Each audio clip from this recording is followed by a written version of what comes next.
My friend promised loyalty to my face. And behind my back she ruined everything.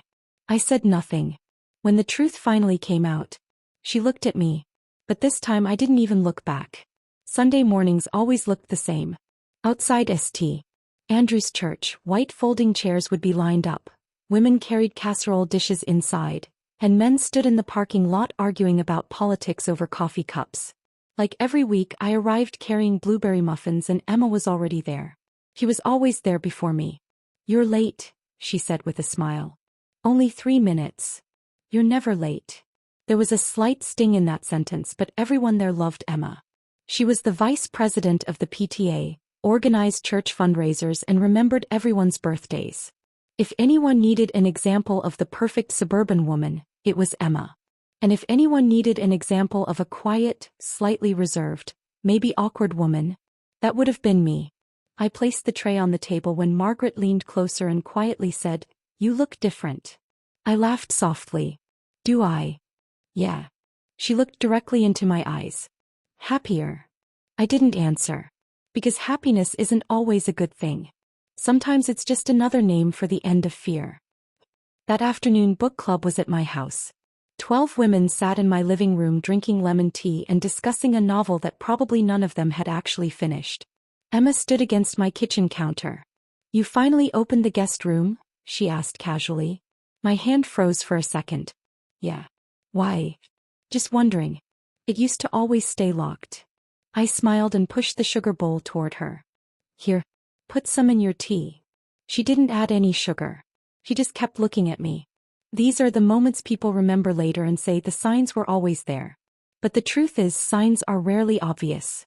Sometimes they're only a silence lasting 1 second too long. In our town, people called gossip concern.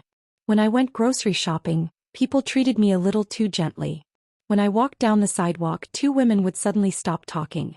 At first, I thought maybe it was just my imagination. Then one day outside the church office I heard my name. Poor thing. I heard she's still in therapy. And Emma? She's only trying to help. I stopped behind the door. My heart pounded hard, but strangely I wasn't surprised. As if I already knew. As if I'd known for a long time. That night, Emma came to my house. She always walked in without knocking. "People are talking," she said as she entered the kitchen. "People always talk. I'm worried about you, Lena." The same soft voice. The same concerned expression. That's why everyone believed her. I closed the fridge. "Worried about what?" She stayed quiet for a moment. "You've changed." I tried to laugh. "You people keep saying that." "Because it's true." "And what if I'm happier?" "Some kinds of happiness aren't normal." After that sentence, a strange silence filled the room. Now that I think about it, maybe it was a warning. Or a confession. By now you're probably thinking Emma was trying to steal my husband. Or spreading rumors about me. Or plotting something against me. I wish it had been that simple. The real problem was that Emma wasn't just my friend. She was my witness. 2 years earlier, on a snowy night, my husband Daniel's car had been found near the river. The police ruled it an accident. Closed bridge. Slippery road. No witnesses. Except Emma. She told them she had been with me at the church fundraiser that entire night.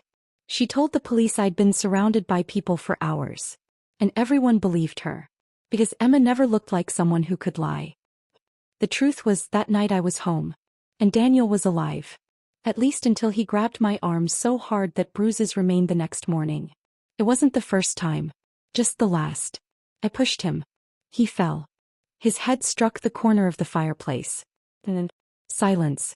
That terrible silence that changes a person's entire life. I called Emma. Crying. Shaking. And she came. She hugged me, turned off my phone, cleaned the blood and said, "I'll fix everything." At the time I thought she was saving me. Later I realized some people don't rescue you. They just keep your secrets for themselves. For 2 years, Emma stayed involved in every part of my life. If I grew close to someone, she inserted herself between us. If I wanted to go somewhere alone, she asked why. If I looked happy, she became uneasy. Because secrets only have power as long as the other person stays afraid. And I was finally starting to stop being afraid. The real twist came the evening the sheriff arrived at my door. "We received an anonymous package," he said. Inside were photographs, pictures of my house, my bruises, and Daniel's medical reports. Alongside them was a note. She was never the danger. Emma had sent it. In the end.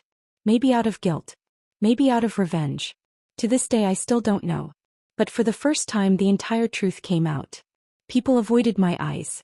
The same people who had once given me silent sympathy. The women at church suddenly became very quiet. And Emma? She stood in the parking lot as I walked away. Her eyes were red. I saved you, she whispered. I didn't stop. Lena. I didn't even look at her. Because finally I understood. Some people don't pull us out of darkness. They just move us into a different kind of darkness where the light switch stays in their hands. And that day for the first time I took the switch back. Looking back I should have told you from the start. But would you have believed me?